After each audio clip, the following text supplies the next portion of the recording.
You're watching TelecomTV from the TIP Summit 2017 in Santa Clara. And I'm joined now by Marc Cohen. Marc, good to see you again on TelecomTV. Thank you, Guy. Good to see you as well. We've been talking about networking for years now. And as we do so, you can't help but notice the increase and proliferation in groups, whether these are industry groups, standards, organizations, open source projects. How do we as an industry take advantage of this wide range of groups whilst at the same time not duplicating work and actually making a positive contribution?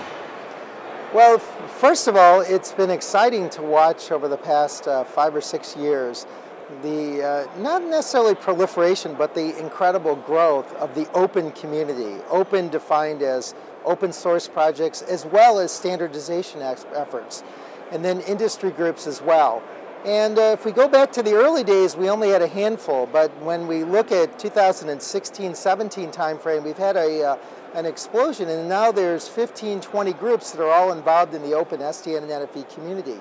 And what we are starting to recognize, not to mention many of the major participants from the service provider community, from the vendor community, large solution providers, what they've all been struggling with is how to effectively participate and also how to determine how these groups all fit together.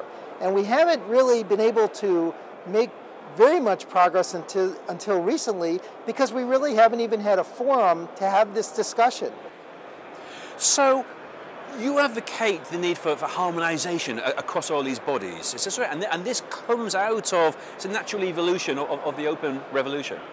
Yes, and harmonization, for those of our audience who are not familiar, is this idea that actually the Linux Foundation actually had been promoting based on prompting from a lot of large organizations behind the Linux Foundation and the projects that they're involved in, is the idea of putting these things together into a broader framework. And these things specifically are open source projects, and determining how open source relates to one another, and also the changing role between open source and open standards and how they're participating in a new generation of a technology adoption life cycle, which is of most importance to major operators who are deploying making these large-scale bets on technologies for the future.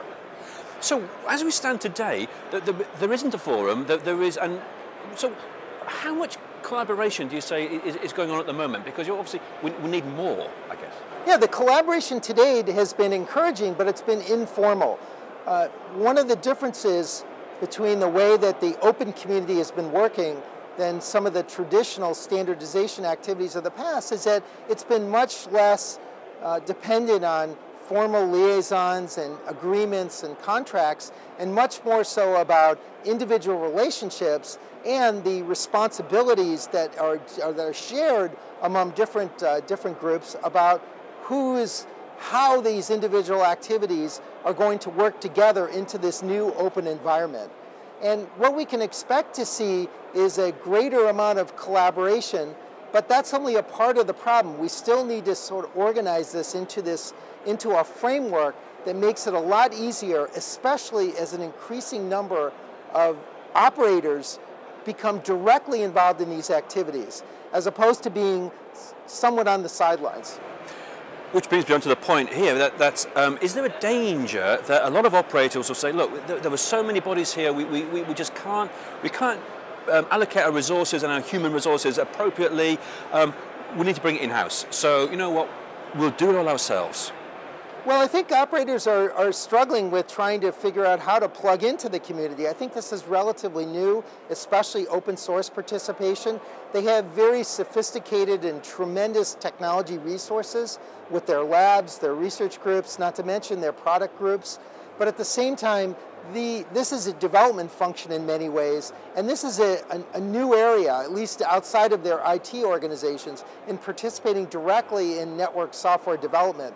And as a result, we're going to need some new level of thinking to be able to bring together the different groups into a new type of working arrangements so that we can actually achieve this goal of harmonizing all the different activities to be able to refine the new technology adoption lifecycle.